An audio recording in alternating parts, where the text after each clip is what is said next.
The 1970s produced some of the wildest, strangest, and most risk-taking cartoons ever broadcast on television, yet most have vanished from public memory.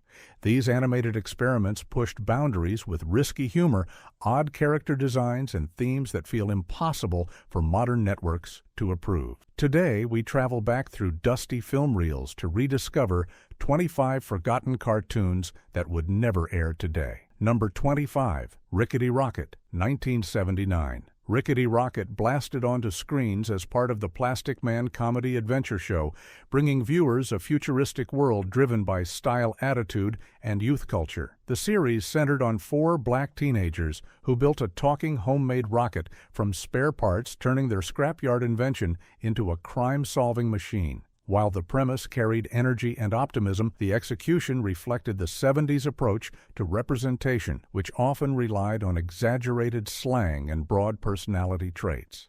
Today, those choices would raise questions about stereotyping, even though the show itself meant to celebrate ingenuity. Scenes mixed sci-fi comedy and mystery as the teens cruised neon alleys and gleaming hover streets, chasing crooks who barely took them seriously until Rickety powered up.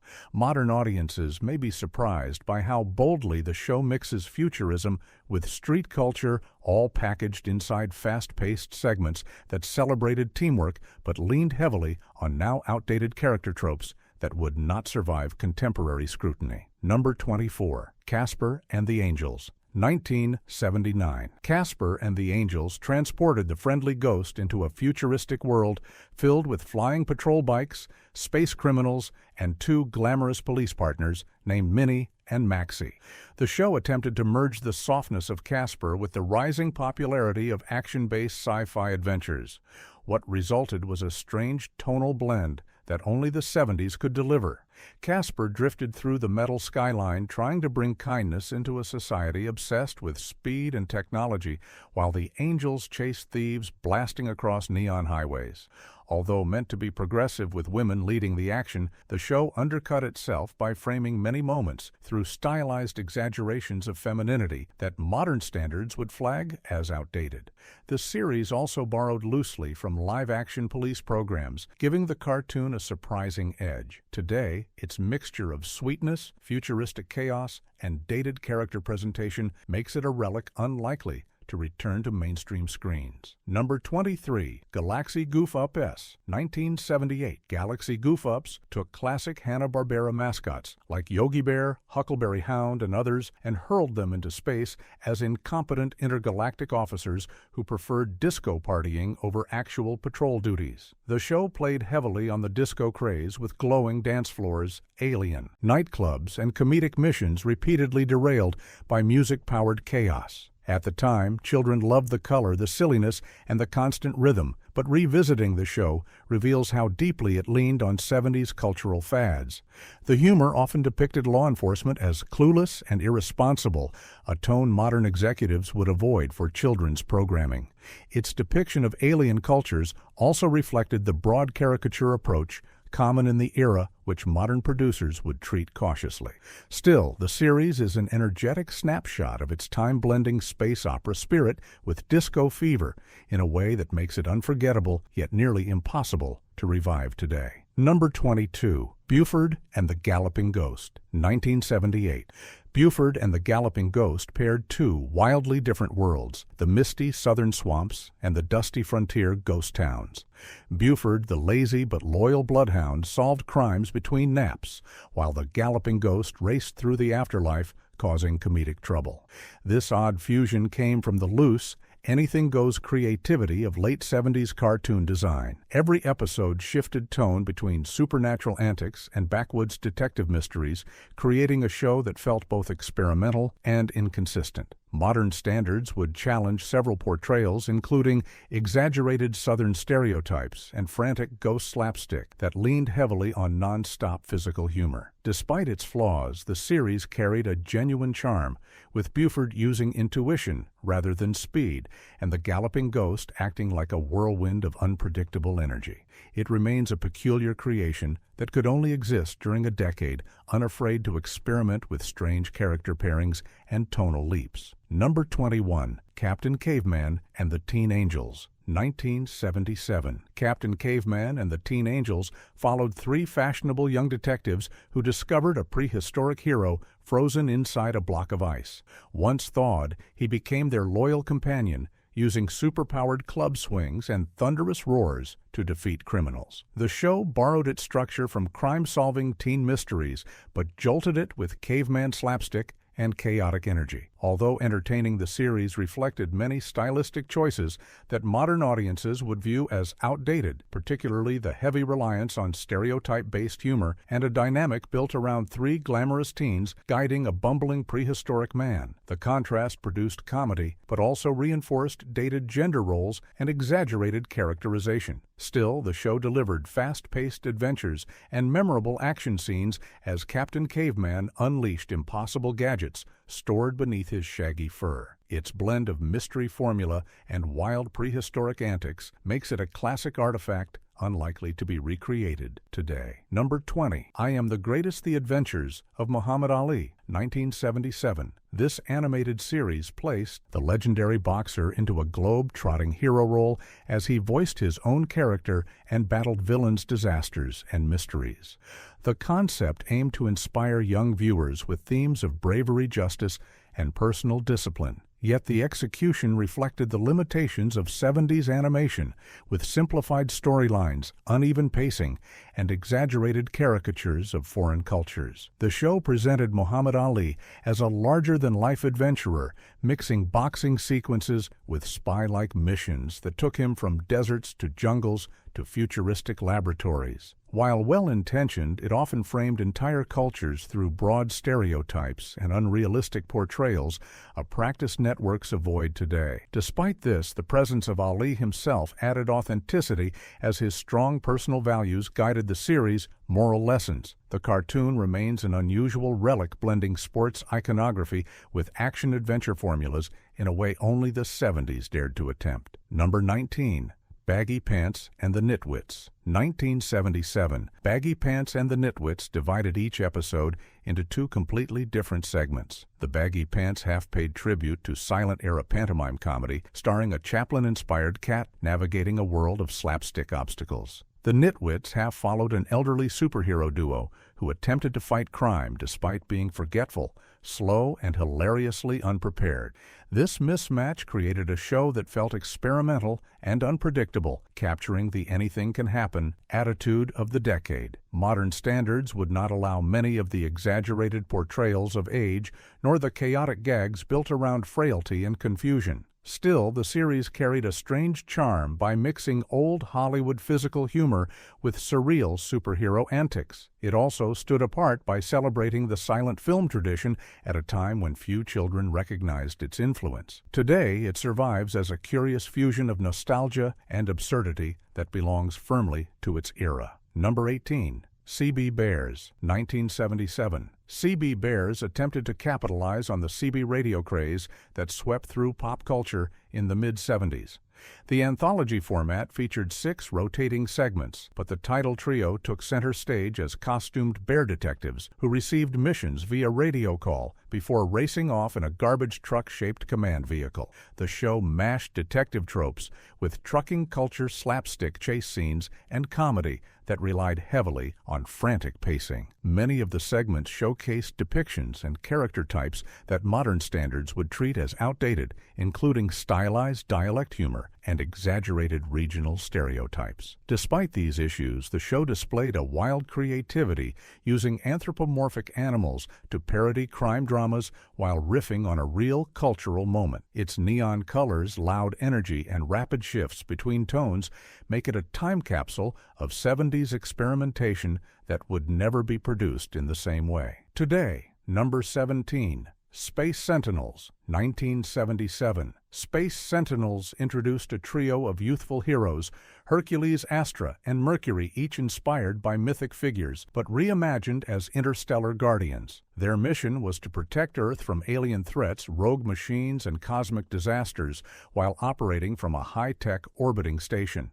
Filmation used early synth-heavy sound design and sleek, futuristic backgrounds to create an atmosphere that felt ahead of its time. However, the character portrayals sometimes leaned into broad cultural templates that would raise concerns today. The series also reflected the era effort to promote diversity, yet executed it through simplified archetypes rather than fully developed personalities. Still, the show delivered thoughtful science fiction concepts, including environmental warnings, artificial intelligence dilemmas, and advanced civilizations influencing Earth. Its ambitions surpassed its budget, creating a unique blend of educational intent and pulpy adventure that has remained underrated, yet also too dated for modern television standards. Number 16. Clue Club, 1976. Clue Club followed a team of teenage detectives assisted by two talking dogs as they solved mysteries across small towns and suburban neighborhoods.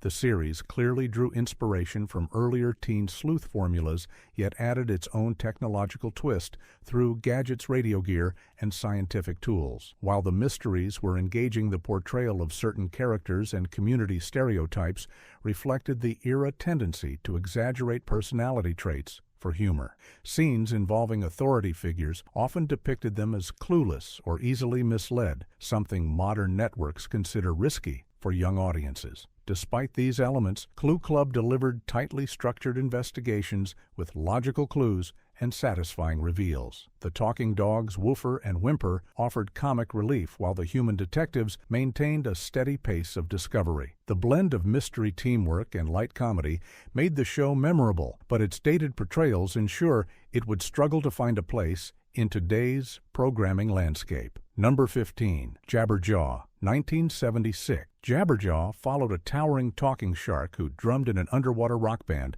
while battling villains across a retro-futuristic ocean world. The series blended teen adventure sci-fi influences and slapstick humor as the band traveled from dome cities to mechanical reefs, facing crooks, robots, and sea monsters. Jabberjaw himself delivered frantic energy as he tried to gain respect in a society that feared sharks, creating constant comedic tension.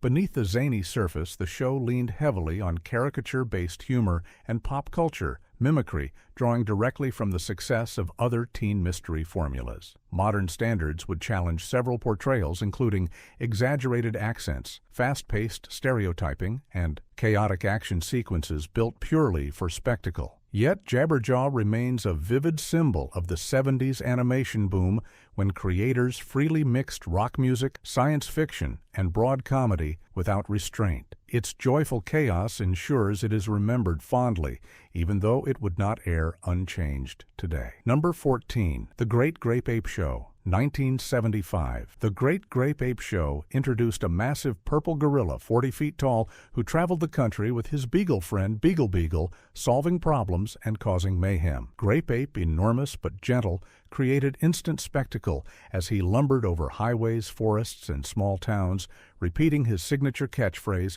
while trying to help people who often misunderstood him. The show highlighted the contrast between his huge size and his kind heart, yet this contrast also formed the basis for constant slapstick destruction and exaggerated reactions. Modern broadcasters would likely question the portrayal of fear-driven townsfolk and the repetition of jokes based entirely on physical difference. Still, the series captured a warm sense of adventure as the duo rolled from place to place in a van, exploring odd communities and confronting absurd situations. The bright color palette, surreal humor, and larger-than-life character design made it a memorable experiment, unique to the decade. Number 13. Return to the Planet of the Apes, 1975. Return to the Planet of the Apes attempted something unusually ambitious for 70s Saturday morning animation by extending the mythology of the live-action film franchise.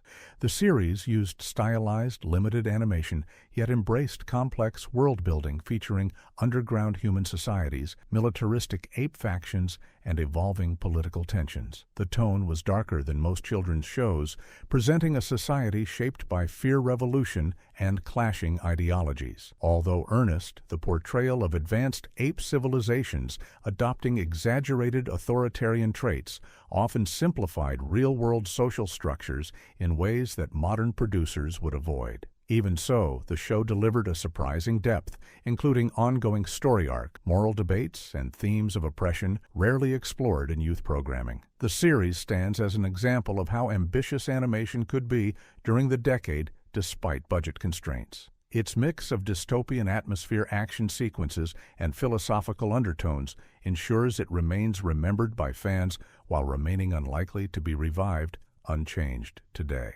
Number 12. Hong Kong Phooey, 1974. Hong Kong Phooey centered on a mild-mannered janitor named Penry Pooch, who leapt into action as a clumsy martial arts hero using a guidebook to perform improbable techniques. The show offered non-stop slapstick mishaps as Phooey attempted to fight crime with confidence far exceeding his ability. While energetic and charming, the series relied heavily on stylized portrayals of martial arts culture, drawing from simplified Eastern imagery that would be considered insensitive by present standards. The villains often embodied caricature traits and situations that leaned on exoticism rather than authentic representation. Despite this, the show became a cultural icon due to its lively theme, music, bold animation style, and the comedic voice performance that shaped the title character. Episodes blended heroics with absurd obstacles, resulting in action scenes that felt both chaotic and lighthearted. The cartoon remains beloved for its humor, yet unmistakably rooted in a period where cultural nuance was rarely prioritized. Number 11. Wheelie and the Chopper Bunch, 1974.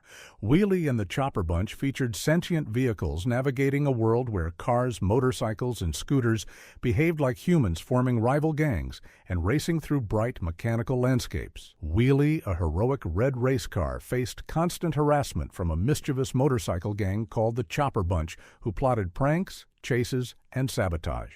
The show relied on physical comedy, rapid-fire gags, and vehicular slapstick rather than dialogue-driven storytelling. While inventive, the series portrayed gang behavior in a comedic light, something modern children's programming avoids. The depiction of rival groups as troublemakers created scenarios of near-constant conflict that would be carefully reconsidered today. Still, the vibrant character designs, expressive animation, and energetic pacing made the show stand out within the crowded 70s lineup. Each episode delivered simple moral lessons about self-confidence, fairness, and perseverance. But the chaotic tone ensured it remained a product of an era willing to take stylistic risks. Number 10. Speed Buggy, 1973. Speed. Buggy followed a trio of adventurous teens, Mark, Debbie, and Tinker, who traveled the world with their loyal talking dune buggy, Speedy. Together, they participated in races, confronted villains, and uncovered mysteries hidden in deserts, jungles, and futuristic arenas. The show borrowed the structure of teen adventure cartoons, yet added a mechanical twist by giving Speedy a personality marked by nervous stutters, excitement, and unwavering devotion to his friends. The animation delivered rapid chases and inventive obstacles, but it also reflected the era tendency to rely on broad accents, robotic stereotypes, and frantic action with little grounding in realism. Modern networks would likely avoid the constant danger, heavy stunts, and reckless driving portrayed as harmless fun. Still, Speed Buggy held genuine charm by mixing friendship, teamwork, and quirky humor within an ever-changing landscape of competitions and conspiracies. It remains a vivid slice of 70s adventure energy, unlikely to be recreated in the same form. Number 9. Inch High Private Eye, 1973. Inch High Private Eye introduced viewers to a detective literally 1 inch tall who used his tiny size to sneak into buildings, foil criminals, and uncover clues that full-sized investigators missed. He worked for the Pinkerton Detective Agency alongside his niece and her boyfriend, creating a family dynamic filled with comedic tension. The gimmick allowed for imaginative scenarios, including miniature chases inside machines, giant-sized objects becoming hazards, and villains consistently underestimating the hero. However, the show also leaned on exaggerated dialect humor and workplace caricatures viewed as outdated by modern standards. Its portrayal of authority figures as bumbling or easily deceived would face scrutiny today in children's programming. Despite these dated elements, the series maintained clever storylines, inventive action sequences, and a playful spirit that celebrated brain over brawn. Its quirky concept set it apart from other detective cartoons, though its tone firmly traps it within the distinctive sensibilities of the decade. Number 8. Goober and the Ghostchasers, 1973. Goober and the Ghostchasers attempted to capture the excitement of supernatural mystery solving by pairing 3 enthusiastic teens with Goober, a cowardly dog who turned invisible whenever startled. The group traveled to eerie mansions, abandoned towns, and haunted landmarks, documenting ghostly activity for a fictional magazine.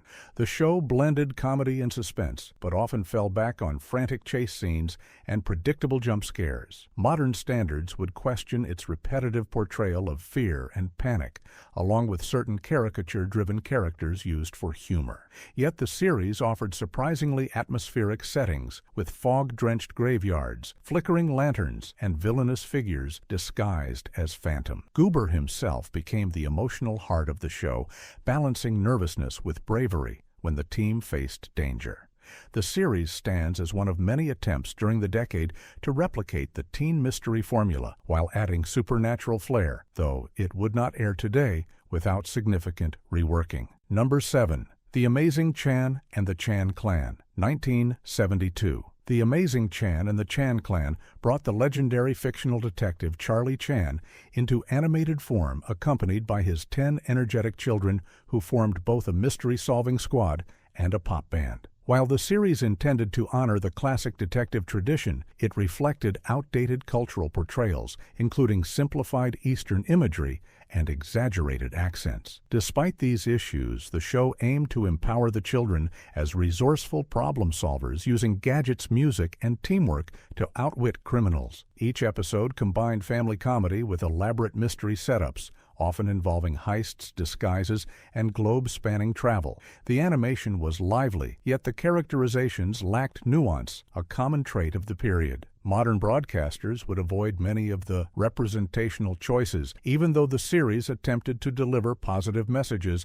about intelligence cooperation and family unity. It remains a notable relic from a time when cultural authenticity received far less consideration than enthusiastic adventure plotting. Number 6. The Barkleys, 1972. The Barkleys transformed family sitcom conventions into an animated world populated entirely by anthropomorphic dogs. The canine family mirrored the structure of live-action shows from the era, with an outspoken father, a patient mother, and children facing everyday challenges. The series used humor drawn from neighborhood disputes, generational misunderstandings, and workplace frustrations, yet it often relied on exaggerated blue-collar stereotypes and character dynamics inspired by adult-oriented sitcoms. These elements would raise concerns today, especially within children's programming. Still, the show delivered heartfelt moments by exploring themes of responsibility, respect, and compromise through relatable dilemmas. Its animation style emphasized expressive snouts, floppy ears, and energetic body language, giving the dogs a comedic warmth that softened the sharper satirical edges. The Barkleys stands as an unusual blend of family comedy and social parody, a distinctive product of 70s television that would not be greenlit in its original form today. Number 5. The Roman Holidays, 1972. The Roman Holidays reimagined ancient Rome as a bright suburban world where chariots functioned like cars and gladiator games played out like everyday workplace frustrations. The show followed the Holiday family as they navigated demanding bosses, cranky neighbors, and chaotic city routines, all framed through clever historical puns. Although humorous, the series leaned on exaggerated character tropes reflective of 70s sitcom writing, including stereotypical depictions of grouchy figures and overworked parents. The attempt to modernize Rome through contemporary technology produced amusing visual gags, yet it also highlighted how strongly the series depended on caricature-driven humor. Modern networks would likely avoid portraying historical cultures through such simplified comedic filters. Still, the Holiday family offered warmth, camaraderie, and a sense of perseverance as they faced misadventures with determination. The show stands as a curious attempt to merge ancient settings with modern sensibilities, creating a playful but undeniably dated television artifact. Number 4. Help It's the Hair Bear Bunch, 1971. Help It's the Hair Bear Bunch celebrated counterculture energy through 3 rebellious zoo bears, Hair Bear, Square Bear, and Booby Bear, who constantly tricked the bumbling zookeeper, Mr. Peevely. Their hidden living space featured modern luxuries and secret passageways, transforming the Bear Bunch into clever escape artists, always outsmarting authority. The show embraced 70s youth, culture with groovy slang, psychedelic color palettes, and a lighthearted anti-establishment tone. These elements would challenge modern standards due to portrayals of rule-breaking, as consequence-free fun, and authority figures as one-dimensional obstacles. Yet the series maintained a sense of charm through inventive escapes, comedic timing, and upbeat energy reflecting the spirit of the era. The friendship among the bears created a warm-hearted core, while their antics delivered non-stop slapstick mischief. Today, the show serves as a snapshot of early 70s attitudes toward freedom, adventure, and humorous rebellion. Number 3. Valley of the Dinosaurs, 1974. Valley of the Dinosaurs transported a modern family into a prehistoric world after a river accident sent their raft deep into an uncharted jungle.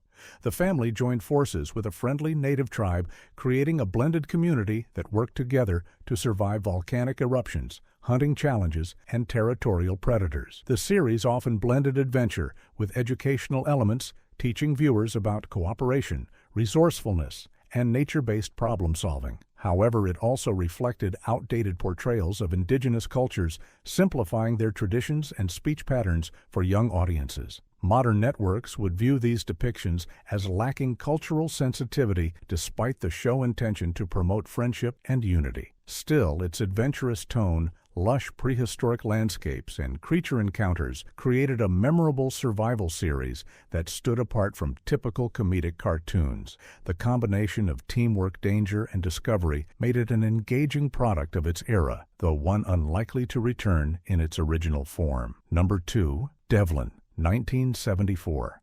Devlin offered one of the rare, serious, dramatic cartoons of the decade, focusing on motorcycle stunt performer Ernie Devlin and his siblings as they traveled with a circus. The series aimed to reflect real-world themes such as responsibility, injury risk, and perseverance, presenting a more grounded tone than most Saturday morning shows. However, the plots often centered on dangerous stunts portrayed as heroic challenges, something modern children's programming would avoid due to safety concerns. The characters also experienced emotional conflicts involving trust, ambition, and family loyalty, which gave the show maturity, yet sometimes drifted into melodrama. While well-intentioned, the inclusion of Evel Knievel inspired action placed the series within a cultural moment that celebrated daredevil behavior.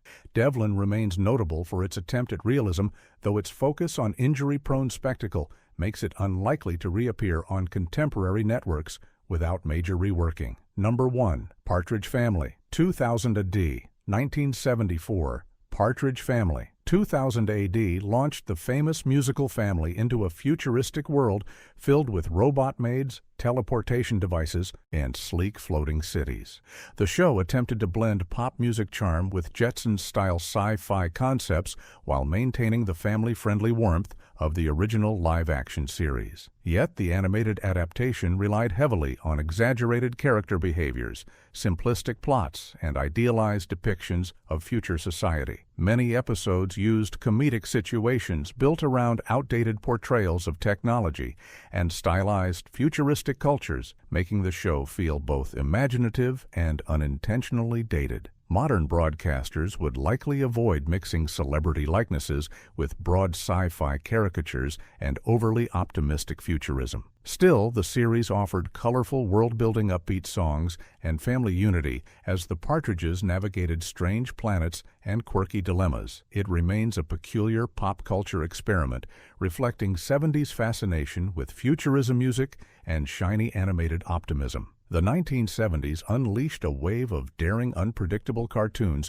that pushed boundaries with style, humor, and cultural experimentation. Though many have vanished, their legacy survives in the boldness they displayed. These forgotten shows remind us how fearless animation once was, and how differently past generations viewed storytelling, adventure, and character design.